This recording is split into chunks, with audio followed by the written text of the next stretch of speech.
Tally शिक्षा के इस तीसरे वीडियो में अब हम आपको कल से आगे ले चलते हैं। जो लास्ट वीडियो आपने देखा था वो रिलेटेड था टैली में किस तरह से स्टार्टअप स्क्रीन पे हम लाइसेंस को एक्टिवेट करेंगे या एक्टिवेट किए हुए लाइसेंस को रीएक्टिवेट करना आदि।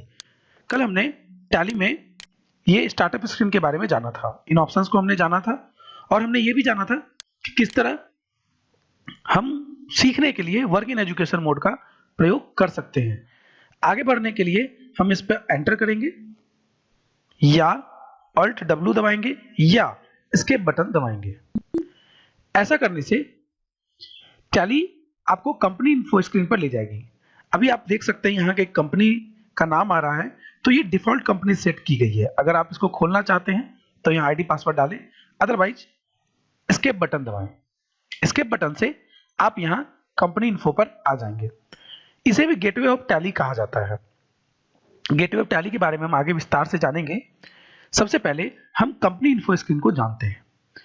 यहाँ ऊपर हम कुछ ऑप्शंस को देख सकते हैं। इन ऑप्शंस को आपको आगे पढ़ाया जाएगा। ये ऑप्शन ब्रिक्स है। ऑप्शन ब्रिक में समय समय पर अलग अलग स्क्रीन के हिसाब से ऑप्शंस बदलते रहते हैं और यहाँ नीचे में चीजें सिमिलर रहती है। जो आप देख रहे हैं ये एज इट इज रहेगा। यहाँ पर आपके जो आपका ये सॉफ्टवेयर है टैली का, उसकी इंफॉर्मेशन होगी। यहाँ पर आपके लाइसेंस की इंफॉर्मेशन होगी। यहाँ पर आपके सर्वर की, और ये है कैलकुलेटर। कैलकुलेटर को यूज करने का शॉर्टकट है Ctrl+N। ठीक है, अगर आप मल्टीपल करना चाहें तो, या अगर आप डिवाइड करना चाहें तो, जिस तरह से भी आप करना चाहें कर सकते हैं। बाहर आने के लिए Ctrl+M, बाहर आने के लिए क्या दबाएंगे हम? Ctrl+M दबा सकते हैं या एस्केप बटन को फिर से दबाएंगे। ठीक है, अब यहां पर हम आते हैं। पहला ऑप्शन है सेलेक्ट कंपनी। सेलेक्ट मतलब चुनना, चुनाव करना। यहां से हम टैली में बनी हुई कंपनी की लिस्ट देख सकते हैं। आप देख सकते हैं कि यहां पर कुछ कंपनीज हैं, ठीक है, जिनमें कि आप उनका नाम, नंबर, जो इसका आइडेंटिफिकेशन नंबर होता है, और ये किस फाइनेंशियल ईयर के लिए बनाई गई है वो आप देख सकते हैं। जैसे ये कंपनी जो आप देख रहे हैं ये बनाई 16 में गई थी लेकिन 18 तक यूज की जा रही है। इस तरह से ये कंपनी 17 से ही बनाई गई और 17-18 में यूज की जा रही है। तो यहाँ पे आपको लिस्ट ऑफ कंपनीज भी मिलेगी। अभी हमारे पास यहाँ पे सिर्फ वैसी कंपनियां दिख रही हैं जिनका नाम दिया हुआ है। कभी कभी लिस्ट में आपको नाम के साथ में स्टार रूप में भी कोई कंपनी दिख सकती है। आप यहां देखें तो अब आप देख सकते हैं ये कंपनी। यहां आपने देखा कि टैली का नाम नहीं दिखा रहा है, जबकि इन कंपनी में नाम दिखा रहा है आपकी कंपनी का। ये टैली वोल्ट पासवर्ड के कारण होता है। किस कारण से होता है ये? Tally volt password. क्या होता है टैली वोल्ट पासवर्ड? इसके बारे में हम आगे जानेंगे। सेलेक्ट कंपनी का प्रयोग करके एंटर, या चूंकि एस हाईलाइटेड वर्ड है तो सीधा एस, सिर्फ एस दबाएंगे तो भी टैली आपको यहां ले आएगी। जिस कंपनी पर आप काम करना चाहते हैं उस पर एंटर दबाकर उसे खोल लें। अब आप टैली ब्रेंच पेरोल सिस्टम जीतू पर काम कर सकते हैं। ये है हमारा, बेसिकली हम इसी को कहते हैं gateway of tally. Gateway of tally tally का सबसे इंपॉर्टेंट स्क्रीन मानी जाती है, क्योंकि आपको अगर टैली में कोई भी काम करना है तो उसके लिए आपको सेलेक्ट कंपनी में जाकर जिस कंपनी पे काम करना उसको खोलकर उसके गेटवे पर आना ही पड़ेगा। यहां से ही टैली में वर्किंग प्रोसेस चालू होती है। इन सब के बारे में हम आगे डिटेल से जानेंगे। जो आप ये ऑप्शंस देख रहे हैं यहां से, इन सब के बारे में हम आगे डिटेल से जानेंगे। फिलहाल ये कंपनी खुल गई। अगर आपको इस पे काम नहीं करना है तो आप वापस से Alt F1 search company Alt F1 का यूज करेंगे और इसे बंद कर सकते हैं। अगला है लॉगिन एज रिमोट यूजर। कल हमने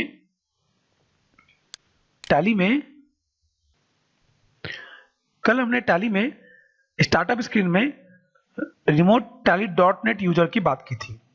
तो .NET यूजर आईडी अगर आपके पास है, मान लीजिए किसी और ने लाइसेंस यूज किया है आपकी ऑफिस ने, उन्होंने आपको .NET आईडी दी हुई है, तो उस .NET आईडी को आप टैली में यहां पर जाके लॉगिन कर सकते हैं। इसमें आप .NET आईडी और पासवर्ड डाल सकते हैं। अगला ऑप्शन है क्रिएट कंपनी। अगर आप का बिजनेस है जिसके आप अकाउंटिंग इसमें चालू करना चाहते हो, या आप अकाउंटेंट हो जहां आप जा रहे हैं वहां आपको कहा जा रहा है कि एक नई कंपनी क्रिएट करो और नया व्यवसाय चालू करते हैं या नए साल के लिए चालू करते हैं इस पे, तो आप क्रिएट कंपनी में एंटर करके या डायरेक्ट सी दबाकर भी इसमें आ सकते हैं। सबसे पहले यहां पर हम देखते हैं डायरेक्टरी लिखा गया है। डायरेक्टरी टैली की में बेसिकली आपके इस सिस्टम की वो जगह होती है जहां पर कि आपकी ये कंपनी जो आप ये बना रहे हो उसका डाटा सेव होगा। डायरेक्टरी को कभी भी बदला जा सकता है। बाय डिफॉल्ट डायरेक्टरी तो आप यहां देख सकते हैं,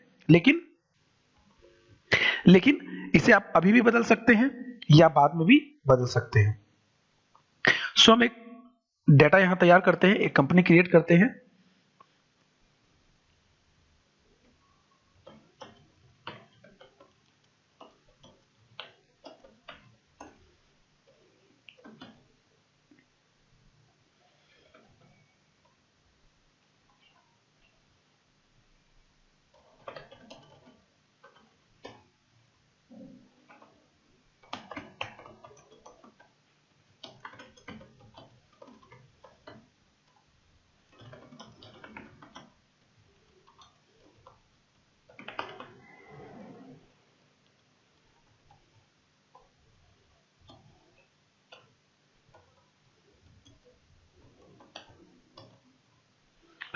देखिए, सबसे पहले यहां हमसे पूछा जा रहा है नेम। नेम लीगल नेम होता है। कंपनी या आपका व्यवसाय जिस नाम से जाना जाता है उसे हम यहां पर डालते हैं। ठीक है, तो मान लीजिए जो कंपनी का हम अकाउंट्स करना चाहते हैं उसका नाम है एमरी इंटरनेशनल प्राइवेट लिमिटेड। लेकिन अगला ऑप्शन है मेलिंग नेम। अक्सर आपको इन दोनों में सेम ही नाम दिखेगा। अगर आप कहीं बिजनेस करते हो, अकाउंट्स करते हो, तो अक्सर दोनों में सेम ही नाम रखा जाता है। लेकिन अगर आपके बिजनेस को किसी और नाम से जाना जाता है, या मेलिंग मेलिंग मतलब कॉरेस्पॉन्डेंस, हम किसी को किस नाम से जानते हैं। सो अगर आपकी कंपनी को लोग अमीना सेल्स के नाम से जानते हैं, सपोज करते हैं, तो हम यहाँ पे अमीना सेल्स ले सकते हैं। मेसर्स क्यों? जैसे मिस्टर मिस होता है, बिजनेस के आगे मेसर्स यानी M/S लगाया जाता है। जैसे कि पेटीएम है, हम पेटीएम के नाम से जानते हैं उसे, तो उसकी अगर कंपनी बनाएंगे हम टैली में तो मेलिंग नेम में पेटीएम लिखेंगे, जबकि उसकी कंपनी का नाम जो है, जो लीगल नेम है उनका, वो है 197 कम्युनिकेशंस प्राइवेट लिमिटेड, तो उसे यहां डालेंगे। सो आपकी कंपनी का जो लीगल नेम होगा उसे नेम में, और जिस नाम से वो जानी जाती है उसे यहां रखेंगे। अक्सर दोनों सेम ही रहते हैं। एड्रेस भरते हुए काफी ध्यान रखें कि एड्रेस ज्यादा ना हो। दैट मीन्स ऐसा नहीं कि आप एक ही लाइन में इसे लिखते जा रहे हैं। आप देख सकते हैं ये काफी कंजस्टेड हो रहा है। साथ में अगर आप आगे छोटे पेपर में से प्रिंट कराना चाहें तो उसमें भी दिक्कत जा सकती है। सो बेहतर है कि जितना इसमें जगह है उतना इसमें लिखे, फिर एंटर दबा के आगे का एड्रेस लिखे, जिसमें कि कंप्लीट एड्रेस होना चाहिए। पहले shop number, then floor, then building, इस तरह से। यहां हमने पिन नंबर और मोबाइल नंबर भी डाल दिया है। आप देख सकते हैं मोबाइल नंबर का पैटर्न हमने बिल्कुल अच्छे से रखा है। देखिए, प्रेजेंटेशन मैटर करता है। अगर आप सिर्फ अकाउंटिंग करते हो तो ठीक है, सब लोग अकाउंट्स करते हैं, लेकिन अगर आप अब देख सकते हैं कि एक नंबर कोई इस तरह लिखता है और दूसरा आप उसे एक पैटर्न में सजाते हो, तो ज्यादा बेटर क्या लगता है। सो ये आपके ऊपर है। यहां पर आप टाइप कर लेंगे, यहां पर आप पिन कोड वापस से डालें। मोबाइल नंबर यानी फोन नंबर यानी लैंडलाइन नंबर, अगर लैंडलाइन नंबर है तो डालेंगे, नहीं है तो आगे बढ़ जाएंगे। फिर से मोबाइल नंबर डालें। अगर आपके पास 2 कॉन्टैक्ट नंबर है तो अलग अलग डालें, अदरवाइज एक ही डाल सकते हैं। फैक्स नंबर अगर हो तो, अगर आपके पास ईमेल आईडी है तो डालें, वेबसाइट है तो डालें। देन है financial year begins from. Financial year क्या होता है? देखिए, बेसिकली ईयर्स 2 तरह से हो सकते हैं। पहला कैलेंडर ईयर, जो कि जनवरी से दिसंबर तक होता है। दूसरा होता है फाइनेंशियल ईयर, या इसे हम FY भी कहते हैं। ये अप्रैल से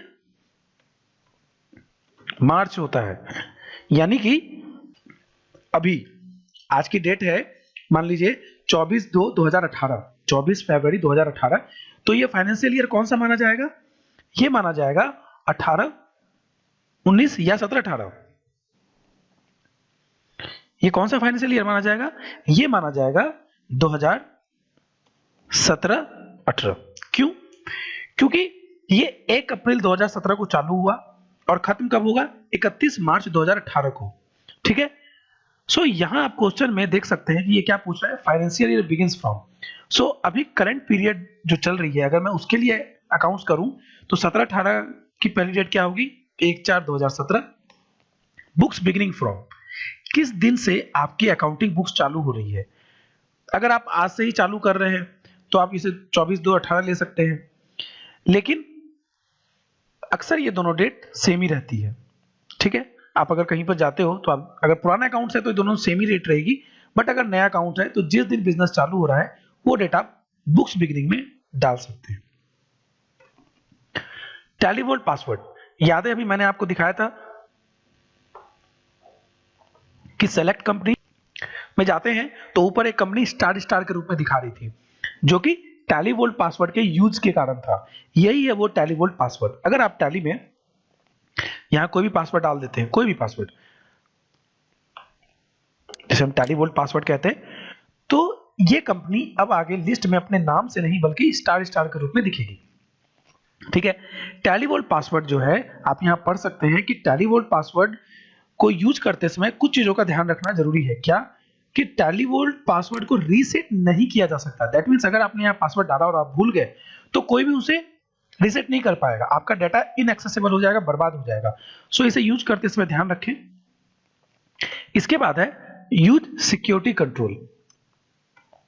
देखिए टैली में आप दो तरह के पासवर्ड डाल सकते हो, टैली वोल्ट पासवर्ड या सिक्योरिटी कंट्रोल पासवर्ड। या तो आप दोनों को भी यूज कर सकते हैं, या सिर्फ इसको भी यूज कर सकते हैं, या सिर्फ इसको भी यूज कर सकते हैं। यहां पर आप एडमिनिस्ट्रेटर डालेंगे और यहां पर पासवर्ड मैंने 1 2 3 डाल देता हूं। ठीक है। ये पासवर्ड भी रीसेट नहीं होता है, सो इस पे भी ध्यान रखें। आगे अभी इन सबको नो रखेंगे। जो हमने यहां पर कंट्री ली है, अकॉर्डिंगली यहां पर करेंसी सिंबल्स जो है सेट हो जाते हैं। ठीक है। सो अब कंपनी को एक्सेप्ट करने का दो तरीका है, या तो हम एंटर दबाएं टिल एक्सेप्ट, या कंट्रोल+A दबा दें। टैली में कंट्रोल+A वाइडली जो है किसी भी स्क्रीन को एक्सेप्ट करने के लिए यूज किया जाता है। सो हम यहां पे सीधा कंट्रोल+A दबाएंगे। ऐसा करते ही सबसे हमें टैली वोल्ट पासवर्ड को कंफर्म करने के लिए पूछा जाएगा, तो 1 2 3। अब हमें जो हमने पीछे ये सिक्योरिटी कंट्रोल डाला हुआ है इसकी यूजर आईडी पूछी जाएगी, देन इसका पासवर्ड। ये कंपनी आपकी बन गई। अब अगर आप इस पर कोई भी काम करना चाहते हैं तो कर सकते हैं। अगर इसे आप बंद करना चाहें, स्क्रीन से हटाना चाहें, तो again Alt F1 search company का यूज किया जा सकता है। सेलेक्ट कंपनी में जाके देखें तो इन दोनों में से कोई एक आपकी कंपनी होगी। ऐसी जो कंपनियां होती है टैली वोल्ट पासवर्ड से जिसमें यूज किया गया होता है, उनको इस नंबर से ही पहचाना जाता है। ये जो 5 डिजिट नंबर है, इन्हीं से इनको पहचाना जा सकता है। तो आपको अपनी कंपनी का नंबर याद रखना पड़ेगा। ठीक है। ठीक है। ये हमारी कंपनी का नंबर है 10100018। अब बड़ा सवाल ये है कि ये तो बंद करने के बाद पता चला, लेकिन अगर हम पहले पता करना चाहें तो जैसे ही आपकी कंपनी बन जाती है, आपने अभी कंपनी क्रिएट कर लिया, आप यहां पर आएंगे। किसमें आएंगे? कंपनी इन्फो, Alt F3 में आएंगे और यहां पे फिर ऑल्टर में जाएंगे। किसमें जाएंगे? ऑल्टर में। ऑल्टर में जाते ही आपको 10018 ये नंबर आपको दिख जाएगा। Again company info, then alter. ये आपको नंबर यहां पे आप देख के इसको नोट करके रख सकते हैं। ठीक है। सो अगर आपको ये वीडियो समझ में आ गया है तो आपके बुक में कुछ एग्जांपल्स दिए हैं, आप इनको बनाएंगे और कंपनी क्रिएट करेंगे अच्छे से। कंपनी क्रिएट करते समय ध्यान रखें कि आप जब भी इंटरव्यू देने जाते हो सबसे पहले आपको कंपनी क्रिएट करने के बारे में पूछा जाता है। सो इसे अच्छे से समझें और डिटेल्स को अच्छी तरीके से भरें, क्लियरली भरें, ताकि वो आपके काम आ सके। So till then, thank you.